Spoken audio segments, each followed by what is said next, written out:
everybody, and welcome to my first Valentine card for 2014.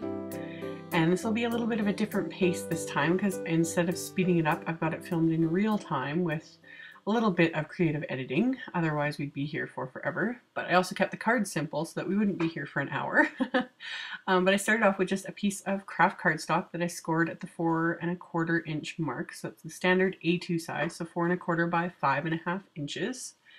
And I'm using the new My Favorite Things Centerpieces Framed Lovebirds Dynamics, and there'll be more info on all these dies in my blog post that I'll link right below the video, as none of this is being released until January 7th, 2014, so this is part of like the countdown.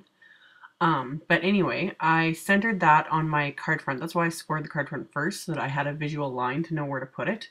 And I'm using my Sizzix magnetic platform in my Big Shot, which I had shown in my last haul video.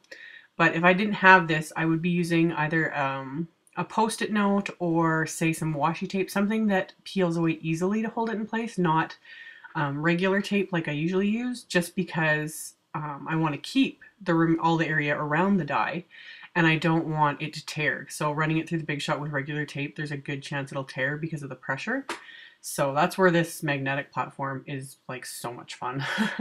You might be seeing a lot more of me doing cards like this in the future now that I can kind of line it up and the magnet keeps it in place. So I'll probably do a review on that later. But anyway, so yeah, I die cut that, and then with that Lovebirds Dynamics, it comes with a separate die with all the leaves and little birds so that you can die cut them super easily and not have to like trim it out of the main die.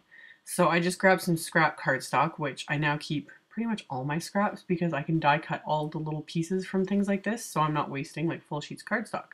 So I die cut the leaves and the birds, and then the letters I'll get to in a minute. So once I did that, I cut down a piece of blue cardstock. This is Very Licious by My Favorite Things as well. And I just cut it at 4 1/8 by I think 5 3/8 would be. So there'd just be slightly smaller than the card front, just to adhere that behind the die cut piece. After I die cut, I thought that would actually make a really cool sort of window card, but you'd need to adhere like a transparency or something behind it, just because there's a good chance like you could tear it because it's, you know, so fine and delicate. But for this card, I really wanted the blue background. I just thought it would look really pretty. So I grabbed my Tombow Monomulti, and I'm just adding little teeny dots of adhesive to a lot of the leaves and the back of the birds' bodies, and then really lightly around the far edge of the blue cardstock, and then again really lightly around the edge of the die cut area. And again, light amount of adhesive, because you do not want to press this down and have glue oozing out everywhere and ruining everything, or it looks really bad when you've got a finished card and there's like globs of glue oozing out everywhere. And something like Tombow Monomulti, you only need a small amount anyway, and it is stuck for good once it dries, so tiny little dabs works perfectly. So got that adhered, and then it's just a matter of adhering all the little leaves. So I just again dabbed little fine amounts of glue to the leaves, and I actually recommend doing it in like 2 or 3 sections, not applying adhesive to every single leaf, because by the time you get to the last ones, the glue is going to be dried, and that's not good. So yeah, I would do like, you know, the top half first and the bottom half, or, you know, whatever works for you depending on how fast you can move.